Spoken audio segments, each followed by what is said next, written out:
শ্রী শ্রী গুরুবে নমঃ। শ্রী শ্রী ঠাকুর সীতারাম দাস ওঙ্কারনাথে প্রচিত মাতৃগাথা গ্রন্থ থেকে পাঠ শুরু করছি। নবম উল্লাস। সদানন্দময়ী মা, করুণাময় গুরু, জানি না তোর এ নামে কি অমৃত আছে। নাম উচ্চারণে প্রাণ আনন্দে মেতে ওঠে। কেবল নাম করবি, তোকে কিছু ভাবতে হবে না। আমি তোর সব ভাবনা দূর করে দিব। যে যা চায় তাকে আমি তাই দিই। যদি প্রার্থিত বস্তু অতি দুর্লভ হয়, যত দুর্লভ হোক না কেন, আমি নামকারীকে তা দিই। বেশি কি, আমি নাম পরায়ণকে আত্মদান করি। তুই কেবল নাম কর, দুর্গা দুর্গা বল, মা মা বল। তোর নাম কি অসম্ভবকে সম্ভব করতে পারে? নিশ্চয়ই পারে। বিশ্বামিত্রর কথা শোন। বিশ্বামিত্র নামে রাজা ছিলেন। তিনি একদিন অকৌহিনী সেনার সঙ্গে ভ্রমণ করতে করতে বৈশিষ্ট্য মুনির আশ্রমে উপস্থিত হন। ব্রহ্ম ঋষি বশিষ্ঠদেব সাদরে তাকে গ্রহণ করে ফলমূলাদি দ্বারা তার পূজা করেন। কিছুক্ষণ কথাবার্তার পর বশিষ্ঠদেব সসৈন্যে তাকে আতিথ্য সৎকারের প্রার্থনা করায় বিশ্বামিত্র বললেন, আপনার এই ফলমূলাদিতে আমি সন্তুষ্ট হয়েছি। উপস্থিত গমন করি। আপনার সপ্রেম দৃষ্টিতেই আমি কৃতার্থ। বৈশিষ্ট্য মুনি আতিথ্যের জন্য পুণ্য পুণ্য অনুরোধ করায় তিনি সম্মত হলেন। অনন্তর বৈশিষ্ট্যদেব তার কামধেনু সবলাকে ভক্ষ ভোজ্যাদি সররস সৃষ্টি করতে বললেন। কামধেনু সবলা নানাবিধ ভক্ষদ্রব্য সৃষ্টি করলে বৈশিষ্ট্যদেব তার দ্বারা সসৈন্য রাজা বিশ্বামিত্রের সৎকার করলেন। রাজা বিশ্বামিত্র কামধেনুর প্রভাব থেকে বিস্মিত হয়ে লক্ষ গাভীর বিনিময় কামধেনু প্রার্থনা করলেন। বৈশিষ্ট্যদেব সম্মত হলেন না। বিশ্বামিত্র সহস্র সহস্র হস্তি অশ্বের বিনিময় কামধেনু প্রার্থনা করলেন। বৈশিষ্ট্যদেব দিলেন না। তখন বিশ্বামিত্র বলপূর্বক কামধেনুকে আশ্রম হতে নিয়ে গেলেন।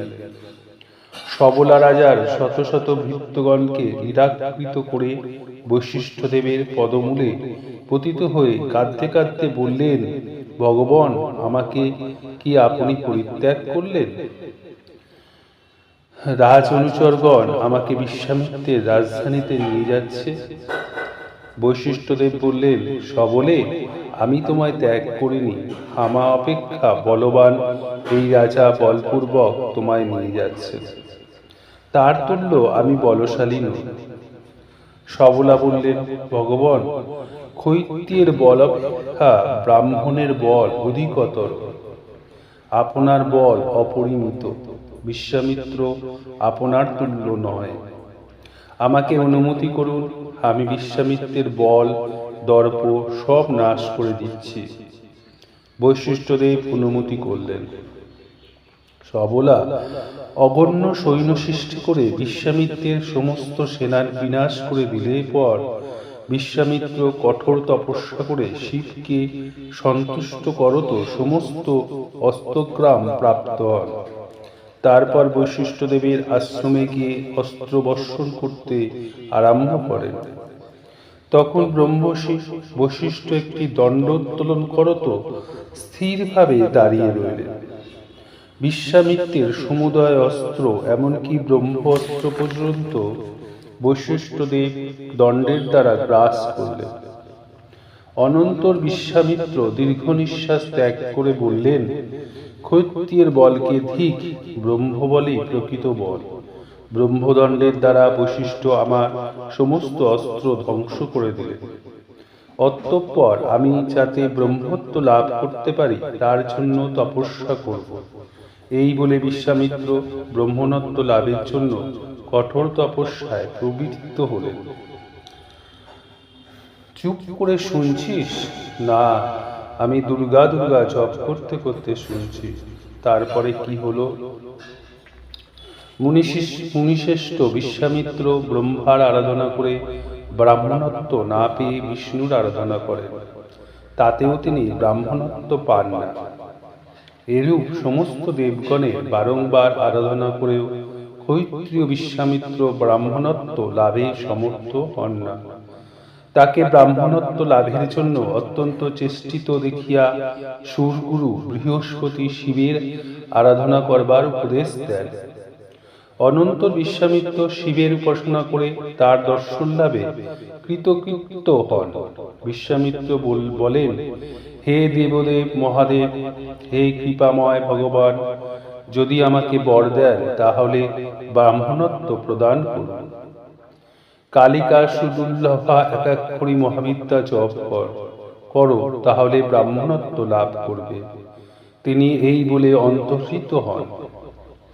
বিশ্বামিত্র যথাবিধি জগন্ময়ীকে আরাধনা করে সিদ্ধি না পেয়ে অন্নরাধ্যা ভব হও বলে বিদ্যাকে শাপ দেয়।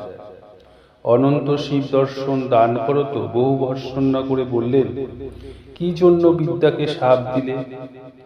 যত্নের সহিত আমার কথা শোনো। রেফারুরো কারেণ সিদ্ধমাপুষি নান্যথা। রেফারুরো ককার অর্থাৎ ক্রিম, এই বীজ জপ কর, তাহলে সিদ্ধি লাভ করবে বলে শিব অন্তর্হিত হলেন। বিশ্বামিত্র যথাবিধি জপ করলে কালিকা রুদ্রের সহিত তাকে দর্শন দিয়ে বললেন, হে রাজেন্দ্র, বর প্রার্থনা করো। তুমি যে মঙ্গলজনক বর প্রার্থনা করবে আমি তোমাকে তা দিব, সত্য সত্য, এতে কোনো সংশয় নাই। বিশ্বামিত্র বললেন, আমি ব্রহ্মাদি সমস্ত দেবতাগণের আরাধনা করেছি, ব্রাহ্মণত্ব কেহ আমায় দেননি, আপনি আমায় ব্রাহ্মণত্ব দান করুন। তার কথা শুনে দেবী স্বামীর মুখের দিকে চাইলেন। শঙ্কর দেবীর ইঙ্গিতে হস্তের দ্বারা আলিঙ্গন করে তাকে ব্রাহ্মণত্ব দিলেন। ক্ষত্রিয় রাজা বিশ্বামিত্র কালিকার উপাসনা করত, সর্বশাস্ত্র নিপুণ, সকল শাস্ত্রের পারগামী ব্রাহ্মণ হলেন। কালীর আরাধনা করে বিশ্বামিত্র ব্রাহ্মণ হয়েছিলেন। হ্যাঁ, কালী কে মা? আমি কালী, আমি ভিন্ন জগতে আর কেহ নাই। তুই আমার নাম কর, কালী কালী বল, রামপ্রসাদের গান শোন। কালী নামের গণ্ডি দিয়ে আছি দাঁড়াইয়া, সন্ধ্যে সমন তোরে কই, আমি তো আকাশে নই। তোর কথা কেন রব সয়ে, ছেলের হাতের মোয়া নয় যে খাবে হুঙ্ক দিয়ে। কটু বলবি সাজাই পাবি মাকে দিব কয়ে, সে যে কৃতান্ত দলনী শ্যামা, বড় খ্যাপামি। শ্রী রামপ্রসাদ কয়, শ্যামা গুণ গেয়ে আমি ফাঁকি দিয়ে চলে যাব চক্ষে ধুলা দিয়ে। আমার দুর্গা নাম বড় ভালো লাগে, দুর্গা দুর্গা কর, মা মা বল, তাহলেই ধন্য হবি। দুর্গা দুর্গা দুর্গা, মা মা মা গো, মা আমার মা, মা মা গো, মা মা মা। দশম উল্লাস। শ্মশান ভালোবাসিস বলে শ্মশান করেছি বিধি, শ্মশানবাসিনী শ্যামা নাচবি বলে নিরবধি। আর কোনো সাধ নাই মা, চিতে চিতের আগুন জ্বলছে চিতে, চিতাভস্য চারিদিকে রেখেছি মা আশিস যদি। মৃত্যুঞ্জয় মহাকালে ফেলিয়ে চরণ তলে, আয় মা নেচে তালে তালে, দেখি মা নয়ন মুদি। আছে খুব আনন্দ, আনন্দ দায়নি, তুই যেদিন আনন্দ দিস সেদিন আনন্দে ভরে যাই। হ্যাঁ মা, তুই অপবিত্র শ্মশান কেন ভালোবাসিস? শ্মশান বড় পবিত্র স্থান, তাই শ্মশানে থাকতে ভালোবাসি। শ্মশানে মরা পোড়ানো হয়, শ্মশান পবিত্র হলো কি করে? জগতের কতকগুলো জিনিস আছে বাইরে পবিত্র, অন্তরে অপবিত্র, আর কতকগুলি আছে অন্তরে পবিত্র, বাহ্যে অপবিত্র। গন্ধদ্রব্য, উত্তম শয্যা, বসন ভূষণ, উত্তম খাদ্যদ্রব্য, এসব বাইরে পবিত্র হলেও তার দ্বারা রজ তমগুণ বৃদ্ধি পায়, এজন্য অন্তরে অপবিত্র। সেরূপ উত্তম অট্টালিকা প্রভৃতি ইহলোকের সুখের উপকরণ যা কিছু সব অন্তরে অপবিত্র, কেননা তাতে কামনা বাড়ে। আর শ্মশানে বাইরে অপবিত্র হলেও শ্মশান দেখলে মনের অপবিত্র ভাব দূর হয়ে যায়, কামনা বাসনা পলায়ন করে। শত শত তীর্থ ভ্রমণে যা না হয়, শ্মশানে কিছুদিন যদি মানুষ থাকে তাহলে তার সহস্র গুণ পুণ্য লাভ হয়। কামনা শূন্য হৃদয় মহাশক্তি উপস্থিত হয়। তাই আমার শঙ্কর ও আমি শ্মশানেই বাস করি। শ্মশান তাহলে খুব পবিত্র স্থান। হ্যাঁ, আচ্ছা, তাই মানুষের দেহ থাকিস, মানুষের দেহে শ্মশান কোথায়? ইরা পিঙ্গলা নারীর মধ্যে সুষমা নারী শ্মশান। সেই শ্মশানে অবস্থান করে আপন মনে নাচি গাই, নাচতে নাচতে উপরে উঠি, নিচে নামি, আর আয়ে আয়ে বলে তোদের ডাকি। তোর ডাক কি সবসময় সকলে শুনতে পায়? না, যাদের চিত্ত শুদ্ধ হয়েছে, আমার শরণাগত খুব নাম করেছে, তারা সব সময় শুনতে পায়। যারা অনন্য শরণ নয় তারা শুনতে পায় যখন জপ করে। যারা ডাকে না তাদের কাছে আমি ঘুমিয়ে থাকি। যারা অনুক্ষণ কেবল স্মরণ করে তাদের নিকট সদা জাগ্রত হয়ে গান গেয়ে তাদের কর্মক্ষয় ও বাসনা নাশ করে দিয়ে বুকে তুলে নিই। তারা গান শুনতে শুনতে আমার বুকে ঘুমিয়ে পড়। নাম কর, কেবল নাম কর, বল কালী কালী কালী। কালী নামের কি বেশি ফল? কালী ভক্তের কাছে কালী নামের তুল্য অন্য কোনো নাম নেই। যার চরণ কমল ব্রহ্মা বিষ্ণু শিব আদি দেবতাগণের মস্তকের রত্ন আভরণ স্বরূপ। কলিযুগে সেই কালী, কলিতেই কালী একমাত্র দেবতা। কলিযুগে অন্য দেবতা সিদ্ধিদানে সমর্থ হন না। শান্তি আদি কর্ম সেই কালী বিশেষত পূজনীয়া। কালিকা পূজায় যখন মানুষের হৃদয় শ্রদ্ধা সংযত হয়, তখন গ্রহ রোগাদির বিন্দুমাত্র ভয় থাকে না। সমস্ত দেবী মন্ত্রের মধ্যে কালী মন্ত্রই শ্রেষ্ঠ, যা গ্রহণ করা মাত্রই মানুষ জীবমুক্ত হয়। কালীর এত প্রভাব কেন? কালী হলেন দশ মহাবিদ্যার আদ্যা বিদ্যা। দশ মহাবিদ্যা কি মা? কালী, তারা, ষোড়শী, ভুবনেশ্বরী, ভৈরবী, ছিন্নমস্তা, ধূমাবতী, বগলা, মাতঙ্গী ও কমলা। কালী নাম হলো কেন মা? মহাসংহার সময় কাল সকলকে গ্রাস করে। আমি সেই কালকে গ্রাস করি বলে আমার নাম কালী। কাল এবং আধিভূতা বলে আমি কালী নামে গীত হই। আমি বাক্যের অতীত, মনের অবম্মা, সাকারা হয়েও নিরাকারা। মায়া অবলম্বনে বহুরূপ ধারণ করি। আমি সকলের আদি অনাদি, আমি কর্ত্রী, আমি হর্ত্রী। ব্রহ্মমন্ত্রে দীক্ষিতগণ যে ফল লাভ করে, আমার কালী মন্ত্রে দীক্ষিত ভক্ত সেই ফল লাভে সমর্থ হয়। শঙ্কর বলছে, জগমোহনকারিণী কালী, সংহার রূপিণী মহামায়া, অগ্নিরূপিণী, সত্য সত্য, এতে কোনো সংশয় নেই। এই জন্য ইনি শ্মশানবাসিনী। দক্ষিণ পাদ প্রসারণ, বামপদ সংকোচ, আলিরো ও বামপদ প্রসারণ, দক্ষিণ পাদ সংকোচ প্রত্যালিরো। দেবী ক্ষণে ক্ষণে আলিরো প্রত্যালিরো চরণা। হে প্রিয়ে শ্যামা অনন্তরূপিণী, তার মহিমা বলতে কে সমর্থ হয়? অনন্তরূপিণী শ্যামা ভক্তকে ধর্ম, অর্থ, কাম, মোক্ষ এই চতুর্বর্গ ফল প্রদান করে থাকে। এক কালীকে আশ্রয় করলে মানুষ একেবারে নির্ভয় হয়ে যায়। কালী মন্ত্র জপে মানুষ সমস্ত লোক কর্তৃক পূজিত হয়। কালী মন্ত্র সর্বাত্ম সাধক, যা বিজ্ঞান মাত্রই মানুষ চতুর্বর্গের ফল লাভ করে।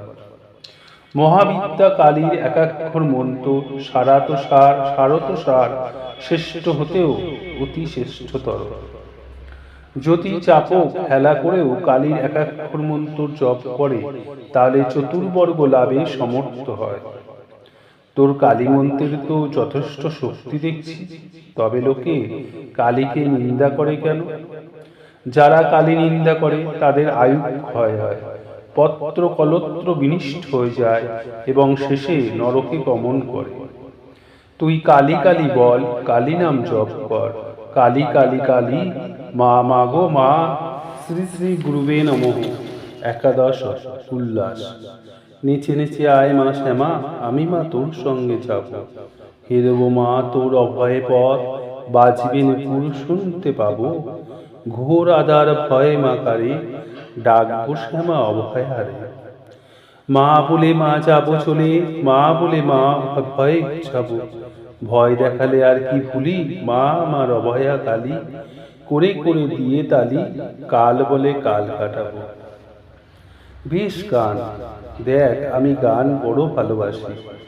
যে গান করে আমায় ডাকে তার কাছে আগে যায়, তার কোলে করে বসি। তার শরীর রোমাঞ্চিত হয়, জলে চোখ ভরে যায়। গান করতে করতে আমার কোলে ঘুমিয়ে পড়ে। মা তোর কালীমূর্তি অমন ভয়ঙ্করী কেন? যারা পাপী তারা আমায় ভীষণ দেখে, ভয় পায়।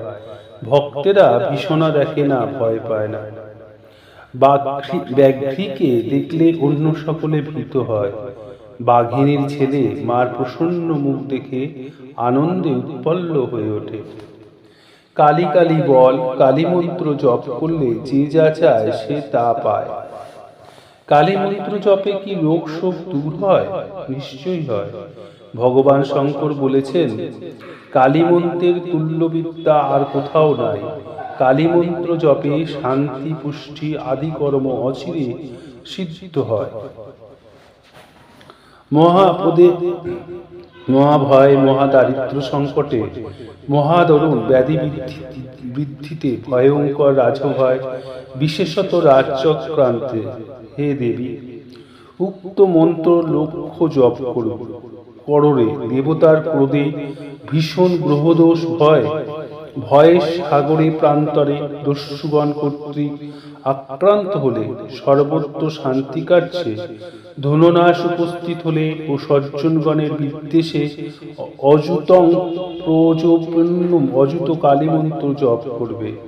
কালী কার্তিককে যেমন পালন করেন, মন্ত্র জপকারীকে তেমন পালন করে থাকেন। হে সুন্দরী, সেজন্য পরম যত্নে কালিকাকে ভজন করো। জপ না করলে সিদ্ধ বিদ্যাও হানি করেন। হোম ব্যতীত ঐশ্বর্য লাভ হয় না। সর্বত্র পূজা বিনা পূজা হয় না। হে দেবী, মরণ সংকটেও এই দুটি মন্ত্র দেওয়া উচিত নয়। যদি স্নেহবশে দেওয়া হয় তাহলে অযুত জপ করবে। এই মন্ত্র জানলে মানুষ সর্বশক্তিবিদ, কবি, বাগ্মী, সুর সকলের প্রিয় দর্শন লোক সমাজে বিখ্যাত হয় এবং দেহান্তে মুক্তি লাভ করে। তোর একাক্ষরী কালী মন্ত্রের প্রভাব তো খুব দেখছি। একাক্ষরী মন্ত্র কল্পবৃক্ষ। একাক্ষরী মন্ত্রের ধ্যান কি মা? যিনি সবারুরা, মহাভয়ঙ্কর কৃতি, ভীষণ দর্শনা, বড়দায়িনী, সহাস্য বদনা ও ত্রিনয়না, যাহার হস্তে কপাল কর্তৃকা বিরাজমান, যাহার কেশদাম আলুলায়িত ও জিহ্বা লোলা, যিনি বারংবার রুধির পান করিতেছেন, চারটি বাহু, তন্মধ্যে দুটি হস্তে বর ও অভয় মুদ্রা ধারণ করিতেছেন, সেই দেবীকে স্মরণ করিবে। আমার কালী মন্ত্রের মহিমা শোন। এ মহামন্ত্র জানবা মাত্র মানুষ জীবমুক্ত হতে পারে। এই সকল মন্ত্রের মন্ত্রশুদ্ধির চিন্তা নাই। অরি মিত্রাদি দোষ বিচার করতে হয় না। এই মন্ত্রের আরাধনাতে প্রয়াস বাহুল্য কিংবা সময় অসময় বিবেচনা নাই, এবং অধিক অর্থ ব্যয় কিংবা অধিক কায় ক্লেশ করতে হয় না।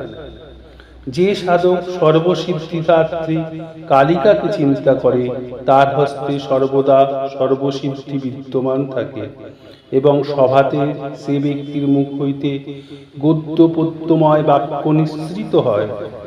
তাকে দেখবা মাত্র প্রতিপক্ষগণ নিষ্প্রভ হয়ে যায়। রাজারাও তার দাস হয়ে থাকে। অন্য সাধারণ মানুষ সম্বন্ধে আর কি বলবো।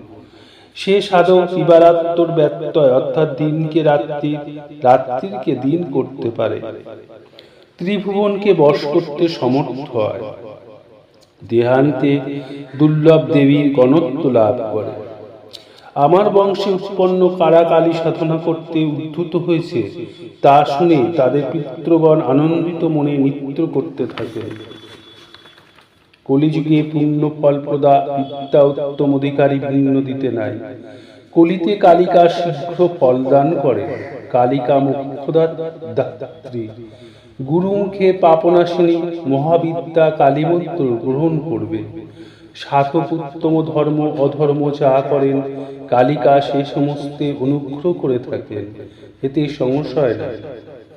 সম্প্রদায় বিধানে মন্ত্রাদি গ্রহণ বিধেয়, সম্প্রদায় বিধি বিহীন গণের ফল হয় না।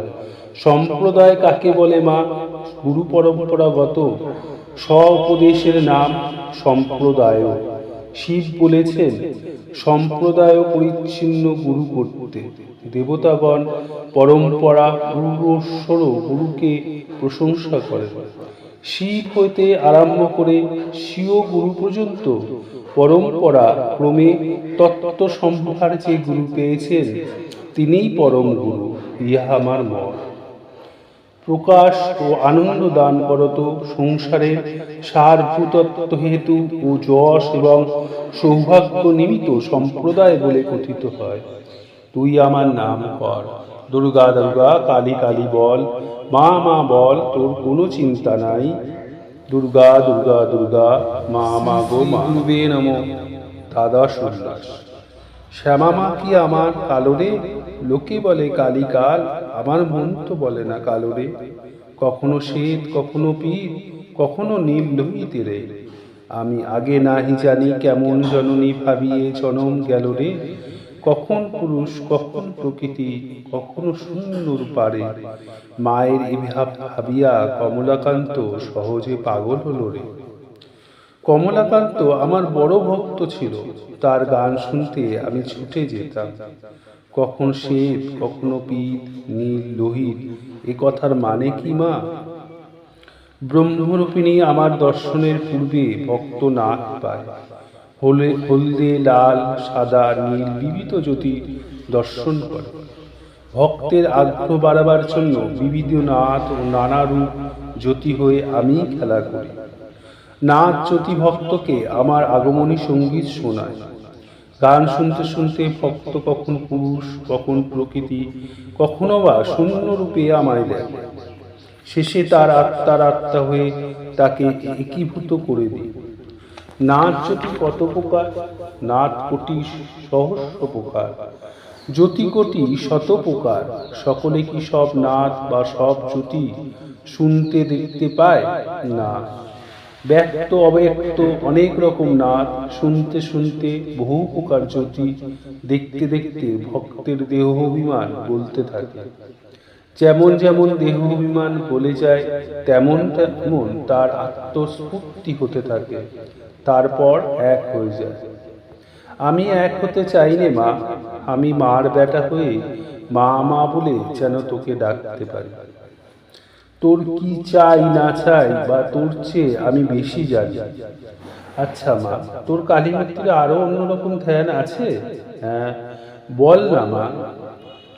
যিনি গম্ভীর ভাষিনী বিমাকৃতি মুক্ত কেশী চতুর্ভুজা, যিনি দুলক্যবাসিনী, যাহার বগলোদ্দেশে মুন্ডুমালা, যাহা বাম দিকের অধহস্তে সদ্য চিহ্ন নরমুন্ডু, ঊর্ধ্বহস্তে খড়গ, দক্ষিণ দিকের ঊর্ধ্বহস্তে অভয় মুদ্রা, অধহস্তে বড় মুদ্রা, যিনি মহামেঘের ন্যায় শ্যাম বন্যা এবং দিগম্বরী, যাহার কণ্ঠদেশে মুন্ডুমালা, সেই মুন্ডুমালা হইতে রুধির দ্বারা করিত হইয়া সর্বাঙ্গে লিপ্ত হইতেছে, যিনি দুইটি সব দেহ কর্ণভূষণ করিয়াছেন এবং তাহার ভীষণাকৃতি হইয়াছে, যিনি ভীমদর্শনা করলা বদনা পিণ্ডোন্নত স্তনী, যাহার কোটি দেশে সবে হস্তসুম নির্মিত কাঞ্চি বিরাজমানা, যিনি সহাস্য বদনা যাহার দুই উষ্ট প্রান্ত হইতে বিগলিত রক্তধারায় মুখমণ্ডল লঞ্চিত হইতেছে, যিনি ভীমমূর্তি ধারণপূর্বক ভীষণ গর্জন করিতেছেন, শ্মশান ভূমিতে যিনি বাস করেন, যাহার তিনটি নেত্র নবনীত সূর্যমণ্ডলের ন্যায় অতি তীব্র, যিনি উন্নত দর্শনা, যাহার কেশপাশ দক্ষিণ ভাগে আলুলায়িত হইয়া প্রসারিত, সবরূপী শিবের হৃদয় যিনি অবস্থিত করিতেছেন, যাহার চতুর্দিকে অবস্থানপূর্বক শিবাগণ ভীষণ শব্দ করিতেছে, মহাকালের সহিত যিনি বিপরীত রতাসত্তা, যাহার মুখপদ্ম সুপ্রসন্ন সহাস্য, সেই নিখিল কাম সম্পত্তি দায়িনী দক্ষিণা কালীকে এই রূপে চিন্তা করিবে। কি ভীষণ তোর মূর্তি, ভাবলে ভয় হয়। অভক্ত ভীত হতে পারে, ভক্ত এই মূর্তি দেখে আনন্দে নিমগ্ন হয়। আচ্ছা মা, তুই উলঙ্গ হয়ে থাকিস কেন? পলকে অনন্ত কোটি বিশ্ব প্রসব করতে হচ্ছে, কাপড় পরবার অবসর পাই না। তোর লজ্জা করে না? লজ্জা কার কাছে করব?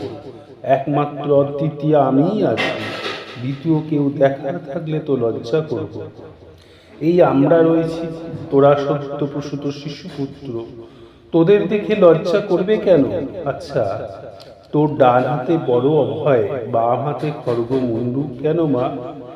যারা পুণ্যবান ভক্ত তাদের বড় অভয় দি, যারা পাপী অভক্ত খড়গের দ্বারা শিরচ্ছেদ করতে তাদের মুন্ডু হাতে করে রাখি। অভক্তের শিরচ্ছেদ করিস? আমার ভক্ত হয়েও যারা সাধুগণের তেজ করে তাদেরও শিরচ্ছেদন করি। আমার ভক্ত দস্যু দলপতি শ্রীহরির পরম ভক্ত জড়ভরতকে আমার কাছে বলি দিতে নিয়ে আসে। নিদ্রন্দ ব্রহ্মভূত মহাপুরুষকে রক্ষা করবার জন্য আমি আবার ভক্তদস্যুগণের শিরচ্ছেদন করে রুধিরে রঞ্জিত হয়ে তাদের মুন্ডুলয়ে খেলা করেছিলাম। অপূর্ব তোর লীলা, কেউ বুঝতে পারে না, অপরে না পারলেও আমার ভক্তেরা বুঝতে পারে। আচ্ছা মা, তোর কালী মূর্তি কালো কেন? কালো নয়, নীল, যা অনন্ত অসীম তাই নেই, যেমন আকাশ সমুদ্র। আমার কালী বিগ্রহ অসীম অনন্ত তাই নেই। তোর মাথার কেশ আলুলায়িত কেন? দিক সকল আমার কেশ পাশ, চন্দ্র সূর্য আমার নয়ন, আকাশ মধ্যদেশ, দুর্লক্ষ মস্ত, পৃথিবী চরণোদয়। আমি তোর বিরাট রূপ ধারণ করতে পারবো না, তুই আমার কাছে আমার মতো হয়ে আয়। মা, মা গো, আমি কি তোর দেখা পাবো না? পাবি পাবি, তোকে আমি দেখা দেব। আর কবে দেখা দিবি মা? হর মনোরমা ফুরলে মা ভবের খেলা, আয় গো মা এই বেলা। দিন দিন তবু তনু ক্ষীণ, ক্রমে আঁখি জ্যোতিহীন। এখনো না এলে পরে, পরে কি চিনি গো শ্যামা? খাওয়ারে সাজায় মা গো, করেছো কত যতন, কেবলমাত্র শুনি তারা, জানি না মা রূপ কেমন। সন্তানের চোখে ধুলি তুমিও তো দিয়েছ কালী, ভেবে তনু হলো কালী, হাসিয়ে দেখো না শ্যামা। মা, মা, মা গো, দেখা দে মা, ডাক, কেবল ডাক, দেখা পাবি পাবি পাবি পাবি। সদানন্দ নন্দময়ী মা, করুণাময় গুরু, মা, মা, মা।